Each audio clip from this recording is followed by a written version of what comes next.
Hello comic book people, it's Wednesday, that means it's comic book day. Let's see what I got. First up is Batman and Robin Eternal number 20. This is a weekly series that's taking place somewhat in the past but also in the present time as well. The story centers around other Bat family members rather than Batman himself. And up to this point the story's been pretty decent. The main villain is a terrorist by the name of Mother, and she has her own diabolical plan where she's infiltrating a school where the school is training assassins. The story ends on a very disappointing note where if the story starts revolving around this character that they brought in at the end, I'm going to probably stop reading the comic books just out of protest. I won't go into it any further, but there is a character that I hate more than any other character in the Bat family, and I really hope the story isn't going to be centered around him. Star Wars number 16. This is continuing on a storyline that's taking place in between episodes 4 and 5. Darth Vader had somewhat of an ally by the name of Dr. Aphra. She's been captured by the Rebel Alliance. She's taken to a prison colony where it's seemingly impenetrable. Of course that means that they're going to be able to break into it. This is coinciding with the Darth Vader comic book where he's hiring mercenaries to go out and try to retrieve her.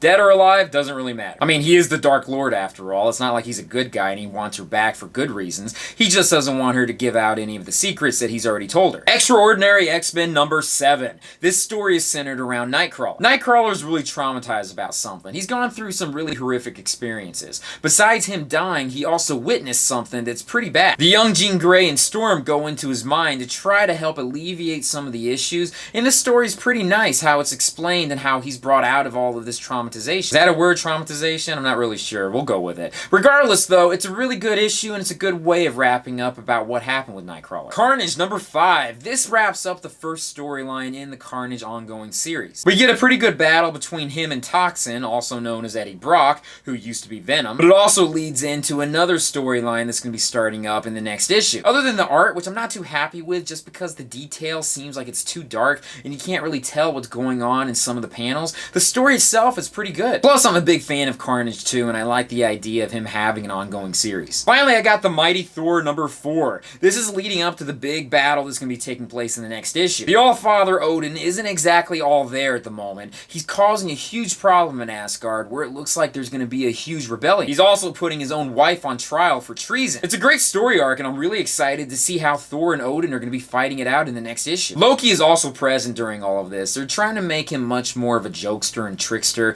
where he's not so serious, and he's not a hero anymore, which is something I'm disappointed in. Regardless, it still is a good issue, and this is probably my favorite comic from this week. Anyways, thank you guys for joining me in this comic book review. What did you get? Did you get any comic books? Let me know in the comments down below. Be sure to check out my Patreon site, my personal website, my social media sites, and all that stuff. Anyways, thank you guys for joining me, and I'll join you guys in another video very soon. Peace.